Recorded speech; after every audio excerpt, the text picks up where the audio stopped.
राधे राधे गुरुजी। जी। गुरुजी मैं अपनी मम्मी की तरफ से आई हूँ। मम्मी के मैया की तरफ से मेरा कभी यहाँ आने का मन नहीं था, मैं कभी पूजा नहीं करती थी, लेकिन जब से मम्मी ने आपसे दीक्षा ली है तब से मैं आपसे जुड़ी हूँ।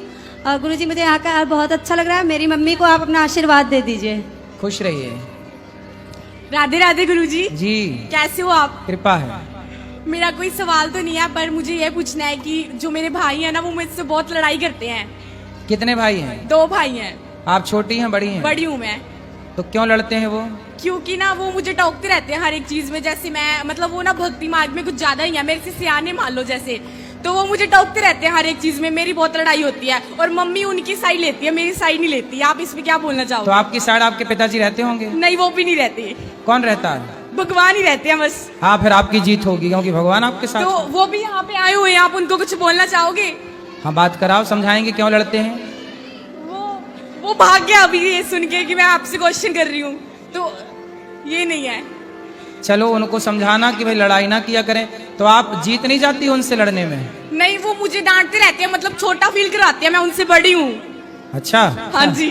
तो आप अपना उनको बड़े वाला फील कराओ कि मैं बड़ी हूँ तुम छोटे हो। वो करवानी नहीं देते। तो कोई बात नहीं, आप पढ़ाई में मन लगाओ और उनको भी बोलना पढ़ाई करें, आपस में लड़ाई ना करना। राधे राधे गुरुजी। जी। राधे राधे गुरुजी। मैं बिचार से आई हूँ गुरुजी, मुझे दीक्षा चाहिए। जी। मेरे पति यहाँ वाले आए, मैंने कहा मुझे गुरुजी के पास जाना है, आपके दर्शन होंगे और गुरुजी आपसे गुरु दीक्षा चाहिए। कल सुबह 8 बजे। गुरुजी एक सवाल आपसे पूछना है। मैं सबको प्रेम करती हूँ, सास को जैसे देवरानी को, लेकिन मुझे कोई नहीं चाहता है। आपको कोई नहीं चाहता? नहीं गुरुजी। आपके पति भी नहीं चाहते आपको? चाहते हैं। तो बस पति चाहते हैं, और कौन चाहे आपको? अच्छा है, आपको कोई नहीं चाहता, पति चाहते हैं और पति चाहते रहें, बस हम यही चाहते हैं। गुरुजी कभी घर पर जाते हैं तो भी भगा देते हैं, मुझे कौन? कोई प्यार नहीं करता है। कौन भगा देता है? जैसे सास कभी इच्छा होती है कि घर पर जाऊं तो वो भगा देते हैं, इज्जत नहीं करते हैं। कोई बात नहीं, सास कह देते कि ये तो पागल है। कोई बात नहीं, सास इज्जत नहीं करती, पति तो इज्जत करते हैं। पति बहुत चाहते हैं। फिर पति चाहते हैं तो और किसी के चाह की जरूरत ही नहीं है। चाह जी से लगी जी जरा हो गया, चाह पति से लगी जी हरा हो गया। चाह उनकी हमें हरदम चाहिए, और अगर वो चाहे हमें तो फिर क्या चाहिए। मैं देवरानी को बहुत चाहती हूँ, बहन सी मानती हूँ, लेकिन देवरानी मुझे समझती नहीं है। देवरानी आपको नहीं समझती? नहीं गुरुजी, तो कहती कि सुनो, आप ही देवरानी को समझ लो कि ये नहीं चाहती, बात खत्म। बोलती है कि मैं तुमको झुकूंगी नहीं, मैं डरती नहीं हूँ तुमसे। अच्छा, पाँव नहीं पड़ती आपके? नहीं गुरुजी, कभी तो पाती है, नहीं इतनी झुकती नहीं है। मैं बहन से मानती हूँ, लेकिन सम्मान नहीं करती है, मुझे कुछ मानती नहीं है। कोई नहीं मुझे चाहता है, ना सम्मान देता है। आप बिल्कुल ना देवरानी की फिक्र करो ना सास की, आपके पति बढ़िया हैं, इसलिए पति के साथ खुश रहो। देखो किसी के पति बुरे होते हैं। अच्छा ये बताओ, यहाँ ये बताओ कि आपकी सास अच्छी होती और आपकी देवरानी अच्छी होती और आपके पति बुरे होते तो फिर आपका ज्यादा नुकसान था ना। लेकिन अभी यहाँ क्या हो रहा है कि सास बुरी है, देवरानी बुरी है, पर पति तो अच्छे हैं ना। और जब पति अच्छे हैं तो संसार की कोई परवाह मत करो, खुश रहो दोनों जन। मैं सबके पैर दबाती हूँ, ससुर सास के कभी जाती हूँ बहुत सम्मान, लेकिन सब मुझे पागल समझते हैं। ना देवरानी इज्जत करती, ना देवर इज्जत करता है, ना नंदन इज्जत करती है, सब चिल्ला चिल्ला के बात करते हैं मुझसे। तो आप क्यों जाती हो वहाँ? मैं सबके गुरुजी चाहती हूँ, लेकिन मुझे नहीं आप क्यों जाती हो? आप भगवान को चाहो ना, भगवान से मन लगाओ। जी गुरुजी। आप मत जाया करो। आवत ही हर से नहीं नैनन नहीं स्नेह, तुलसी तहाँ न जाइए कंचन बरसे मेघ।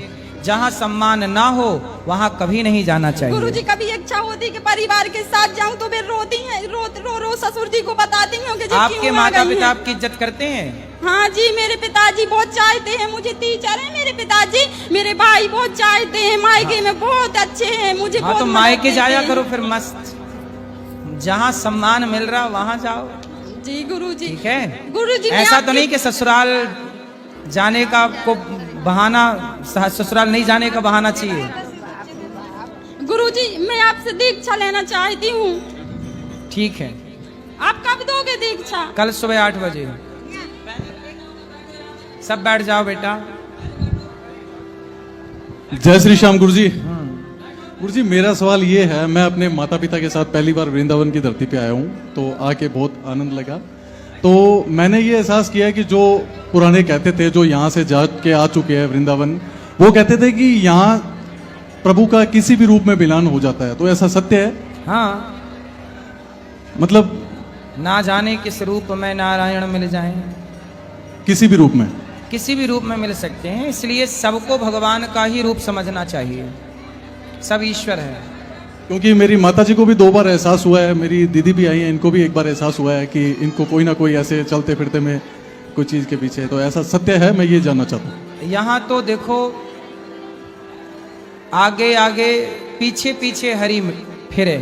यहाँ तो भक्त जहाँ एक पग धरे तहाँ धरूं मैं 60, आगे आगे भक्त चले कबहू न छोड़ूं साथ।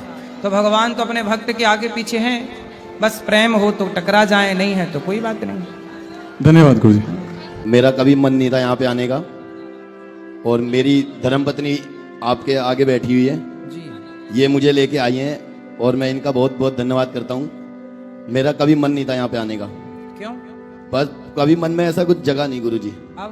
अब ऐसा मन हो गया कि मैं हर महीने, लास्ट महीने 31 या 30 जो भी पड़ेगा मैं आऊँगा। जरूर स्वागत। और मैंने यहाँ पे आके देखा जितनी मैया हैं ऊपर, उनके एक एक कमरे देखे मैंने, और भोजन भी किया मैंने। मुझे इतना अच्छा लगा और दिल को इतना सुकून मिला, जो मैं मोबाइल में देखता था और जो मैं अपनी घरवाली के कानों से सुनता था, वो मैं आज हकीकत देख लिया। राधे राधे गुरुजी। राधे राधे। गुरुजी राधे राधे जी, मेरा प्रश्न ये है कि अपने जीवन का उद्देश्य क्या रखें? जीवन का उद्देश्य रखो, पढ़ो, पढ़ के पैसा कमाओ और समाज की सेवा करो। 3 उद्देश्य। पहला पढ़ना, पहला बोलो पढ़ना, पढ़ना, यस। दूसरा पैसा कमाना, और उस पैसे से समाज की दीन दुखियों की सेवा करना। भूखे को रोटी देना, प्यासे को पानी देना, वस्त्र देना, किसी बेसहारा को सहारा देना। धन्यवाद।